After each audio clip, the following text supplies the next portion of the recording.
கிழக்கு நியூஸ் நேயர்களுக்கு வணக்கம். நான் பத்ரி சேஷாத்ரி. இன்றைய மிகப்பெரிய செய்தி, பரந்தூர் விமான நிலையம் கைவிடப்படும் என்று முதல்வர் விஜய் சட்டமன்றத்தில் அறிவித்துள்ளார். விதி எண் 110 கீழ். அப்படின்னா நான் சொல்கிறேன், நீ கேட்டுக்கோ. நீ எதிர்த்து எதுவும் கேள்வி கேட்க முடியாது, நான் பதில் சொல்ல தேவையில்லை. நான் படித்த இந்த அறிக்கையை தான், அவ்வளவுதான். அதுதான் அதுக்கு அர்த்தம். இந்த விதி எண் 110க்கு அர்த்தம். இன்றைக்கு காலை கூடியதும் அவை விதி 110 கீழ் பல்வேறு அறிவிப்புகளை முதல்வர் விஜய் வெளியிட்டார். அதில் சிலவற்றை நம்ம தனியாக பார்ப்போம். அதுக்கு ஒரு சில காஸ்ட் இம்ப்ளிகேஷன் இருக்குது. அது ரொம்ப முக்கியமாக பேசப்பட வேண்டியது, அது தனியாக பார்ப்போம். அந்த சமயத்தில் பரந்தூர் விமான நிலையம் பற்றிய அறிவிப்பு என்ன அப்படிங்கிறத பற்றி மட்டும் இப்பொழுதைக்கு பார்ப்போம். சென்னையில் உள்ள மீனம்பாக்கம் விமான நிலையம் தற்போது ஆண்டுக்கு 30 மில்லியன் பயணிகளை கையாளும் திறன் கொண்டுள்ளது. 30 மில்லியன்னா 3 கோடி. வளர்ந்து வரும் சென்னை மாநகரின் தேவையை கருத்தில் கொண்டும், பயணிகள் வசதி மற்றும் தொழில் தேவையை கருத்தில் கொண்டும், சரக்கு விமான சேவையை ஊக்குவிக்கவும் புதிய விமான நிலையம் தேவை என்ற நிலை உள்ளது. ஆனால் முந்தைய அரசு விவசாயிகளை பாதிக்கும் வகையில், குடியிருப்புகளை அதிகம் அகற்ற வேண்டிய வகையில் புதிய விமான நிலையத்தை அமைக்கும் முயற்சியை மேற்கொண்டது. ஏகனாபுரம் மற்றும் இதர கிராம மக்கள் நடத்திய போராட்டங்களை நான் நேரில் சென்று பார்த்தேன், அவர்களுக்கு துணை நின்றேன். எனவே விவசாயிகளை பாதிக்காத, குடியிருப்புகளை அகற்றாத வகையில் விமான நிலையம் அமைய வேண்டும் என்று தமிழக அரசு முடிவெடுத்து பரந்தூரில் சென்னையின் 2வது விமான நிலையம் அமைக்க எடுக்கப்பட்டு வந்த நடவடிக்கைகள் இந்த அரசால் கைவிடப்படுகிறது அப்படின்னு அவர் அறிவிச்சிட்டார். மேலும் அவர் என்ன சொல்றாருன்னா, தற்போது சென்னை மீனம்பாக்கம் விமான நிலையம் விரிவுபடுத்தப்படும். அது விரிவுபடுத்தப்பட்டு கொண்டே இருக்கிறது. அது ரொம்ப நாளா ஓடிட்டு இருக்கிறது. விவசாய நிலங்கள் அதிகம் பாதிக்கப்படாத வகையில் இடம் பரிசீலனை செய்யப்பட்டு அங்கு புதிய விமான நிலையம் அமைக்கப்படும் அப்படின்னு அவர் சொல்லியிருக்கார். இந்த கடுமையாக கண்டித்து எதிர்க்கட்சிகளின் அடிப்படை ஜனநாயக உரிமையை பறிக்கும் நடவடிக்கை அப்படின்னு அதை சொல்லி திமுகவினர் வெளிநடப்பு செய்திருக்கிறார்கள். வெளியில் வந்த உடனே திமுகவுடைய முன்னாள் அமைச்சர் தங்கம் தென்னரசு, நிதியமைச்சர், அவர் ஒரு ஸ்டேட்மெண்ட் ஒன்று கொடுக்குறார். ஓசூர் விமான நிலையத்தை இழந்தோம், பரந்தூர் விமான நிலையத்தையும் இழந்தால் தொழில் வளர்ச்சி கடுமையாக பாதிக்கப்படும். அரசியல் காரணங்களுக்காக திட்டத்தை நீர்த்து போகச் செய்தால் அது நாட்டு மக்களை பாதிக்கும். பரந்தூர் விமான நிலைய திட்டம் குறித்து விவாதிக்க கவன ஈர்ப்பு தீர்மானம் கொடுத்திருந்தோம். நீண்ட நாட்களுக்கு முன்பே கவன ஈர்ப்பு கொடுக்கப்பட்ட நிலையில் இன்று எடுத்துக்கொள்வதாக கூறினர். ஆனால் கவன ஈர்ப்பை சபாநாயகர் எடுப்பார் என பார்த்தால் 110 விதியின் கீழ் முதல்வர் அறிவித்து விட்டார். திட்டமிட்டே 110 கீழ் ஓர் அறிக்கையை படித்து இனி விவாதிக்க எதுவும் இல்லை என கூறுகின்றனர். அஃப்கோர்ஸ் அசம்பிளி பிரிவிலேஜ் அப்படின்னு சொல்லுவாங்க. எதிர்க்கட்சி கவன ஈர்ப்பு தீர்மானம் கொடுத்துருக்காங்க அப்படின்னா நியாயமாக அதற்கு இடம் கொடுப்பது தான் முறை. இதுதான் நியாயம். ஆனால் அந்த நியாய அநியாயங்கள் எல்லாம் பார்க்க வேண்டிய இடத்துல யாருமே இல்லை. ஏன்னா நம்ம நம்முடைய நண்பர்கள் விதியை 110 பற்றி அனுபவிக்கணும், ஆராயக்கூடாதுல விரிவாக பண்ணியிருக்காங்க. அது லாஸ்ட் ஓவர் த வீக்கெண்ட் வந்திருக்கு பாருங்க. அதில் ஜெயலலிதா தொடங்கி அதுக்கு முன்னாலேயே ரொம்ப குறைவாக இருந்தாலும் ஜெயலலிதாவுடைய ஆட்சியில்தான் இந்த விதியை 110ங்கிறது அதிகமாக ஆரம்பித்தது. அதுக்கு பிறகு மாறி மாறி ஜெயலலிதா, கருணாநிதி, ஸ்டாலின் எல்லாருமே விதியை 110 அப்யூஸ் பண்ணியிருக்காங்க. யார் யார் எவ்வளவு தடவை அதெல்லாம் பண்ணியிருக்காங்க அப்படிங்கிற முழுமையான தகவல்களை அந்த ப்ரோக்ராம் பார்த்து தெரிஞ்சுக்கங்க. கவன ஈர்ப்பு தீர்மானம் அப்படின்னா அது மேலே ஒரு விவாதம் நடக்கும். அமைச்சர்கள் அதுக்கு பதில் சொல்லணும். என்ன காரணத்துக்காக கஷ்டமான கேள்விகள் எழுப்பப்படும். அதற்கு கஷ்டமான கேள்விகளுக்கு கஷ்டமான பதில்கள் இருக்கும். அதையெல்லாம் பற்றி பேச வேண்டியிருக்கும். அதை அவாய்ட் பண்ணுறதுக்காக இதுக்கு முன்னாடியும் பார்த்தோம், பல நேரங்களில் விதியை 110 முந்தைய அரசுகள் பயன்படுத்திய மாதிரியே விஜய் அவர்களும் பயன்படுத்துகிறார் அப்படிங்கிறது தான் இந்த இடத்துல ஒரு வருத்தமான செய்தி. அப்போ இது இப்படி விதியை 110 ஒரு ஸ்டேட்மெண்ட்டை மட்டும் படிச்சுட்டு உட்காந்துட்டு நீங்கள் யாரும் கேள்வி கேட்க முடியாது. நீங்கள் அதில் பதில் கேள்வி கேட்க முடியாது. அதில் இருக்கிற எதையும் கொஸ்டின் பண்ண முடியாது. அப்போதைக்கு மீண்டும் ஒரு முறை கவன ஈர்ப்பு கொண்டு வரலாம். அதுக்கு பதில் அவங்க சொல்கிறாங்களா, அதை எடுத்துக்கிறாரா அவைத்தலைவர் அப்படிங்கிறதே பார்க்கணும். நம்ம நடுவில் அவைத்தலைவரையெல்லாம் ரொம்ப பாராட்டினோம். அவர் எதிர்க்கட்சிகள் பேசுவதற்கு வேண்டிய அளவுக்கு நேரம் கொடுக்குறார் அப்படின்னு. அப்புறம் லைவ் டெலிகாஸ்ட்டை அலோவ் பண்ணியிருக்காரு. அதை பற்றி நம்ம ஒரு ப்ரோக்ராம் பண்ணியிருந்தோம். இப்போ என்ன சொல்கிறாருன்னா, லைவ் டெலிகாஸ்டெல்லாம் இருக்கட்டும், நான் ஏதாவது ஒரு செக்மெண்ட்டை அவை குறிப்பிலிருந்து நீக்கினால் நீங்கள் அதை எடுத்து தனிச்சுற்றுக்கு விட்டு சோஷியல் மீடியாலெலாம் பண்ணிங்கன்னா உங்கள் மீது உரிமை மீறல் நடவடிக்கை எடுக்கப்படும் அப்படிங்கிறது. 10,000 பேர் 20,000 பேர் பண்ணால் அதெல்லாம் என்ன பண்ண முடியும்? ஒன்றும் பண்ண முடியாது. சரி, அதை தள்ளி வச்சிருவோம்.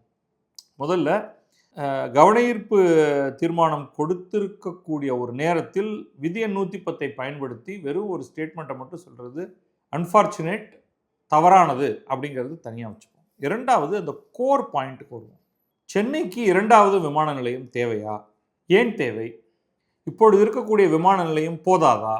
அப்படிங்கிற கேள்விகளுக்கு விமானத்திலேயே பறக்க போகலை அப்படிங்கிறவங்கள விட்டுடுவோம். அவங்கள்ட்ட இதுக்கான பதிலை விளக்கி சொல்வது கஷ்டம். நான் எப்போவுமே பறக்க போகிறது இல்லைங்க, நமக்கு ஏதோ ட்ரெயின் இருக்குது, பஸ் இருக்குது, அதில் நாங்கள் பார்த்துக்குறோம், எங்களுடைய எல்லையே எங்கள் ஊரை சுற்றி தான் அப்படிங்கிறவங்களுக்கு விமானம் தேவையில்லை. ஆனால் பலருக்கு விமானம் தேவைப்படுகிறது. இன்றைக்கி விமானம்ங்கிறது ஒரு எலீட், உயர்மட்ட ஆட்கள் பறக்கும் ஒரு கருவி அப்படின்னு நினச்சிடாதீங்க. சின்ன சின்ன சின்ன கிராமத்துலேயும் சாதாரண வேலைகளுக்காக வளைகுடா நாடுகளுக்கு போகிறாங்க, சிங்கப்பூர், மலேசியா போன்ற நாடுகளுக்கு வேலைக்கு போகிறாங்க, இன்னும் பல இடங்களுக்கு போகிறாங்க.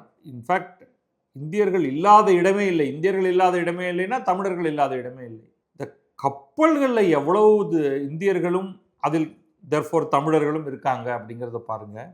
இப்போ இந்த ஈரான் பிரச்சனை காரணமாகத்தான் நமக்கே தெரிய வருது, மர்ச்சன்ட் நேவி எவ்வளவு அந்த கப்பல்களில் சாதாரண வேலையிலிருந்து கப்பலை ஓட்டும் வேலை வரை, கப்பலுடைய மாலுமி வரை, அதில் கிளீனராக இருப்பதிலிருந்து கப்பலை ஓட்டுபவர் வரை நீக்கமற இந்தியர்கள் நிறைந்திருக்கிறார்கள்.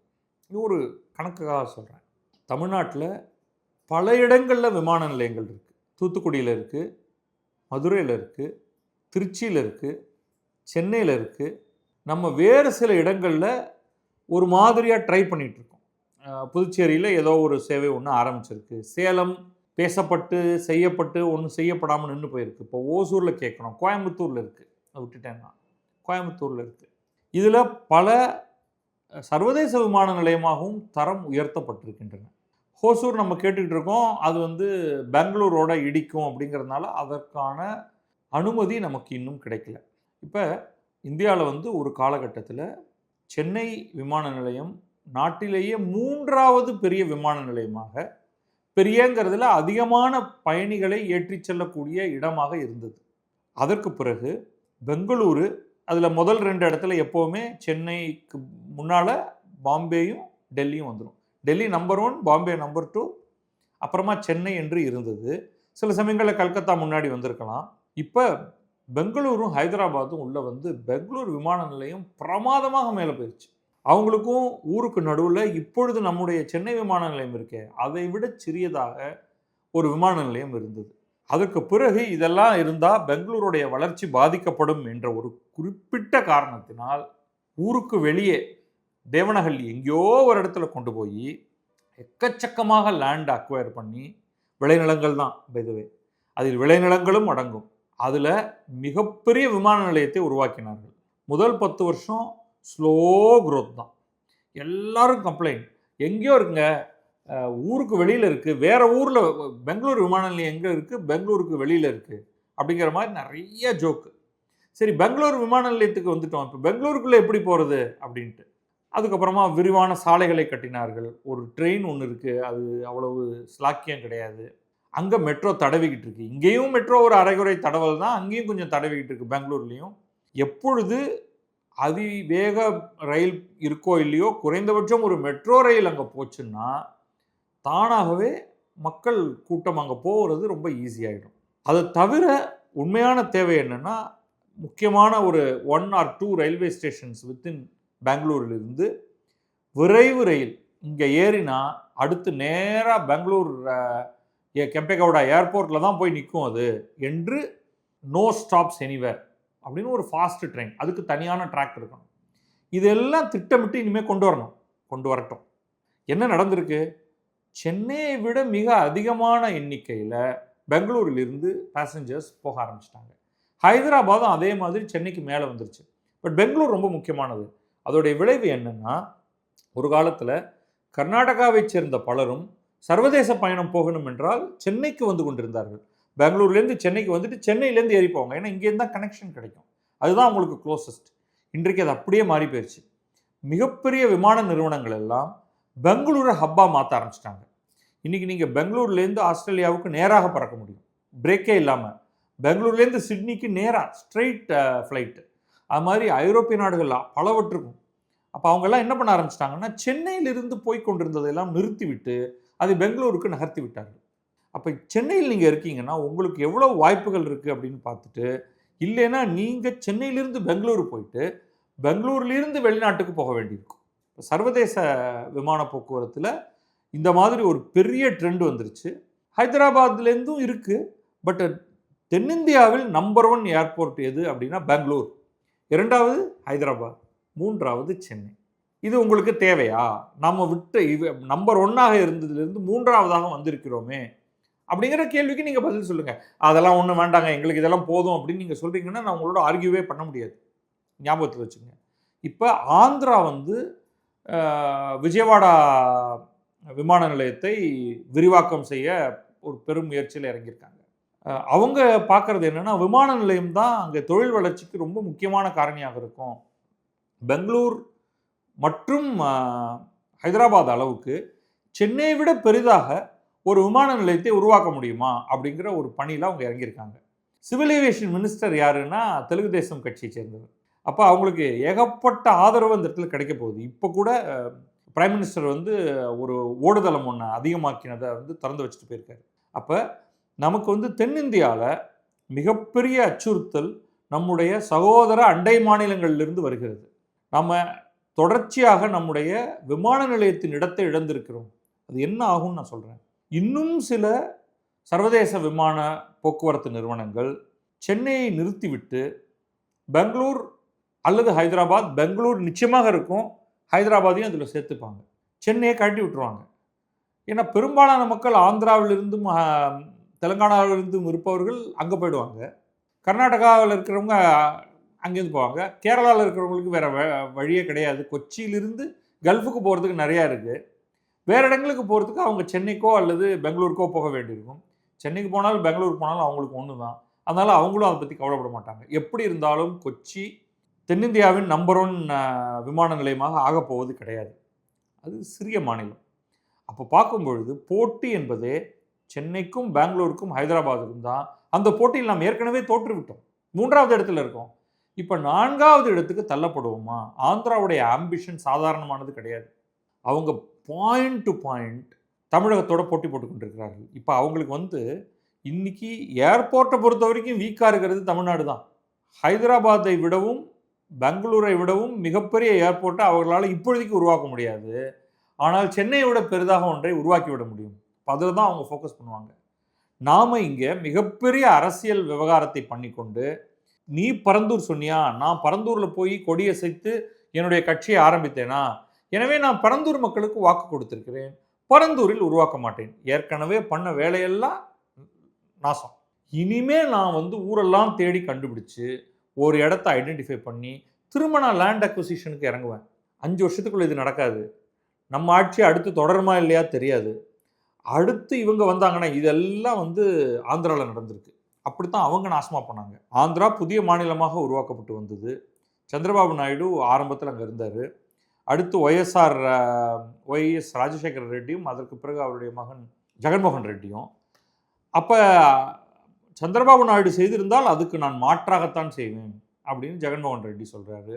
இவர் வந்து அமராவதிங்கிறத பெரிய கேபிட்டல் சிட்டியாக கொண்டு வருவோம் அப்படின்னா இவர் வந்து நான் அந்த திட்டத்தை கைவிடுகிறேன் அப்படின்னாரு. அதுக்குள்ளே ஏற்கனவே பல முதலீடுகள் வந்தன. 5 ஆண்டுகள் கிடப்பில் போட்டார். இப்போ திருப்பி ஆட்சி மாறி இருக்கு.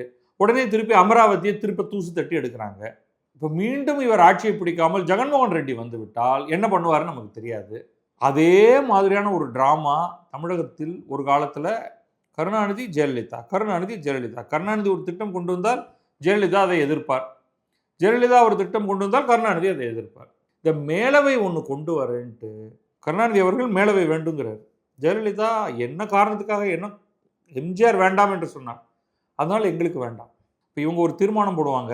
அந்த தீர்மானத்தை நகர்த்தி சென்ட்ரல் கவர்மெண்ட்டுக்கிட்ட எடுத்துகிட்டு போய் இப்போ உங்களுக்கு மேலவை வேண்டும் அல்லது மேலவை நீக்க வேண்டும் என்றால் இரண்டுக்கும் இங்கே இருக்கிற சட்டமன்றமும் தீர்மானம் நடத்த வேண்டும், நாடாளுமன்றமும் தீர்மானம் இயற்ற வேண்டும். இப்போ ஏற்கனவே ஒரு காலத்தில் இருந்ததை எம்ஜிஆர் ஆட்சியின் போது நீக்கிவிட்டார். அதை மீண்டும் கருணாநிதி கொண்டு வர முயற்சி செய்து அது 5 ஆண்டுகள் முடிவதற்குள்ளாக இவங்க வந்துடுவாங்க. வந்து திருப்பி அதை கேன்சல் பண்ணுவாங்க. இப்படியே போச்சு. அதுக்கப்புறம் விட்டுட்டாங்க. 2 பேருமே விட்டுட்டாங்க. இப்போ அதே மாதிரியான ஒரு நிலைக்கு நம்ம வந்தோம்னா நம்ம இன்னும் அதல பாதாளத்துக்கு போவோம். நம்முடைய மாநிலத்தின் ஜிடிபி என்பது நிச்சயமாக நம்முடைய விமான நிலையத்தை பொறுத்து தான் இருக்கிறது. விமான நிலையமும் ஒரு முக்கியமான ஒரு கிரைட்டீரியா. சிறந்த விமான நிலையம், அதிகமான சரக்கு ஹேண்ட்லிங் கெப்பாசிட்டி. நீங்க நினைக்கிறீங்க சும்மா ஆட்கள் போயிட்டு வந்தா போதும்னு. நம்மளால வந்து அட் அ டைம் எவ்வளவு விமானங்களை கீழே இறக்கி கொண்டு வர முடியும் அப்படிங்கிறதுல ஒரு லிமிட்டேஷன் இருக்கு. இப்போ நமக்கு இருக்கிற இடம் போதாது. இதை வந்து எவ்வளவு சொன்னாலும் யாரும் கேட்கறது போல தெரியல. பரந்தூர் வேண்டாம் அப்படின்னு விஜய் முடிவெடுக்கிறாரு. அதற்கான மாற்று என்ன என்பதை யார் முடிவெடுக்க போகிறார்கள்?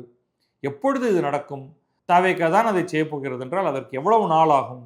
எவ்வளவு விரைவில் நீங்க வந்து மக்களுடைய வீடுகள் பாதிக்கப்படாமல், மக்களுடைய வாழ்விடங்கள் பாதிக்கப்படாமல்னு சொல்றாரு. அப்படி தமிழ்நாட்டில் ஒரு இடமுமே கிடையாது. பே ஆஃப் பெங்காலுக்கு நடுவில் தான் பண்ணணும். அதுக்கு சுற்றுச்சூழல் ஆர்வலர்கள் வந்துடுவாங்க. அங்கே மீனுக்கு பிரச்சனை வருதுங்க, திமிங்கலத்துக்கு பிரச்சனை வருது அப்படின்னு சொல்லிடுவாங்க. அப்படி ஒன்றுமே கிடையாது. அப்போ மக்கள் தங்களுடைய இடத்தை கொடுத்துத்தான் ஆக வேண்டும். நீங்கள் அவங்களுக்கான காம்பன்சேஷனை உயர்த்தி கொடுங்கள். அவர்கள்ட்ட போய் பேசுங்க. என்ன காம்பன்சேஷன் கொடுத்தா நீங்கள் இந்த இடத்தை கொடுக்க தயாராக இருக்கிறீங்க. நம்ம விவசாயத்தை வந்து அள்ளி வாரி வழங்கிடுற மாதிரி ஒரு பேச்சு. இது ரொம்ப அன்ஃபார்ச்சுனேட். நான் டீட்டெயில்டாக இதில் ஒர்க் பண்ணிகிட்டு இருக்கேன். 1,00,000 ரூபாய் வருமானம் தரக்கூடிய அளவுக்கு நமக்கு எவ்வளவு லேண்ட் இருக்கணும் அப்படின்னு பார்த்தா, அங்கிருந்து 1,00,000 ரூபாய் ப்ராஃபிட் வருவதற்கு எவ்வளவு லேண்ட் இருக்கணும்? ஃபேர் வேஜஸ், இதில் வந்து பக்கத்தில் ஆறே ஓடவில்லை என்றால் எவ்வளவு நிலம் வேண்டும்? கிரவுண்ட் வாட்டரை எடுக்காமல் ரெயின்ஃபெட் அக்ரிகல்ச்சர் அப்படின்னு சொல்லுவோம்.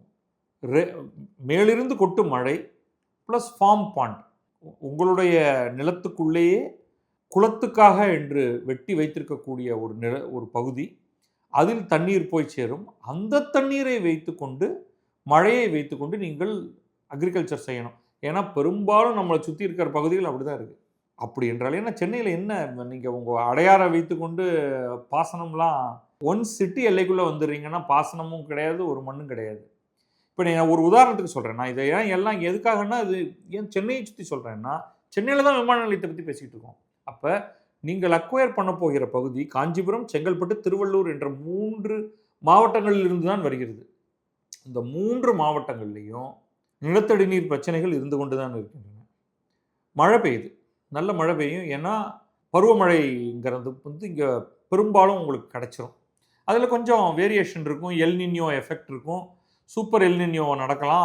அதெல்லாம் வந்து ஒரு 80 வருஷத்துக்கு ஒரு தடவை வரப்போகிற சூப்பர் எல் நின்யோலாம். ஆனால் இந்த தண்ணியை வச்சுக்கிட்டு நிலத்தடி நீரை தோண்டாமல் என்ன விவசாயம் பண்ணி 1 ஏக்கரில் உங்களுக்கு என்ன கிடைக்கும்னு பார்த்தீங்கன்னா, அந்த பழமொழி சொல்லுவாங்க இல்லையா, உழைப்பவன் கணக்கு பார்த்தால் உழைக்கு கூட மிஞ்சாதுன்னு. அவ்வளோதான், அந்த மாதிரி தான் இருக்க போகுது.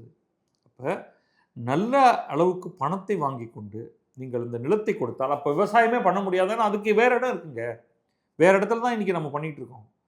இங்கே வந்து வெறும் சொற்பமாக கிடைக்கக்கூடிய வருமானத்துக்கு மாற்றாக அங்கே இருக்கக்கூடிய விவசாயிகளுக்கு நல்ல அளவுக்கு பணம் கொடுத்து, அந்த பணத்தை அவர்கள் பத்திரமாக வைத்து அதை அடித்து வீணடிச்சிடாமல் தங்களுடைய குழந்தைகளை நன்றாக படிக்க வைத்து வாழ்க்கையில் எப்படி முன்னேறுவது அப்படிங்கிறதுக்கான வழியை இதை வந்து 2 in 1 எடுத்துக்கங்க. ஒரு பக்கம் விமான நிலையத்துக்கு நிலத்தை கொடுக்கிறீர்கள், இன்னொரு பக்கம் வாழ்க்கையில் முன்னேறுகிறீர்கள். அந்த நிலத்தை விற்று அதை சரியாக முதலீடு செய்து வங்கியிலோ, ஃபிக்ஸட் டெபாசிட்லோ, மியூச்சுவல் ஃபண்டிலோ முதலீடு செய்தால் நீங்கள் சூட்டு போட்டுக்கொள்ளலாம். நீங்கள் யோசிச்சு பாருங்கள், கணக்கெல்லாம் செய்து பாருங்கள், மாறுங்கள். அப்படிங்கிறது உங்களுடைய முன்னேற்றத்துக்காக தான் நான் இதை சொல்கிறேன். யோசித்து பார்த்துவிட்டு இந்த நிலத்தை பரந்தூர் விமான நிலையத்துக்கு நீங்களே, பரந்தூர் மக்களே விஜயை கூப்பிட்டு, ஐயா நீங்கள் விதி எண் 110 அந்த விதியை மாற்றி விடுங்கள், மற்றொரு விதி எண் 110 மூலம் பரந்தூரிலேயே விமான நிலையத்தை அமைக்கலாம், எங்களுக்கு செட்டில்மெண்ட் பண்ணுறதுக்கு நிலத்துடைய கைட்லைன் வேல்யூ போல் 3 மடங்குன்னு ஏதோ இருக்குது, அதை வேணால் 5 மடங்குன்னு கொடுங்க. அவர் தான் வாரி வழங்கும் மல்லல் ஆகிட்டு, எல்லாருக்கும் காரு, பிறக்கும் குழந்தைகளுக்கெல்லாம் தங்க மோதிரம் அப்படிலாம் கொடுக்குறவர் 3 மடங்கு தொகைக்கு பதில் 5 மடங்கு தொகை அப்படின்னு சொன்னால் கொடுத்தாலும் கொடுத்துருவாரு. அதை வைத்துக்கொண்டு ஒழுங்காக உங்கள் வாழ்க்கையை நடத்துவதற்கு பலவேறு வாய்ப்புகள் இருக்கின்றன. தயவு செய்து அதையெல்லாம் கணக்கில் எடுத்துக்கொள்ளுங்கள். இல்லாவிட்டால் தமிழகம் கட்டாயமாக பின்தங்கும். எனக்கு திமுக மீது எந்த நட்போ அன்போ கிடையாது. ஆனால் இந்த விஷயத்தை பொறுத்தவரை அவர்கள் சரியான பாதையில் சென்று கொண்டிருந்தார்கள். தேர்தல் அதனை மாற்றிவிட்டது. இதற்கு வழியை நீங்கள் தான் சொல்ல வேண்டும். மக்களும் விஜய் தவேக சொல்ல வேண்டும். இல்லாவிட்டால் அது நமக்கு நஷ்டம்தான். நன்றி, வணக்கம். நான் பத்ரி சேஷாத்ரி. இது கிழக்கு நியூஸ்.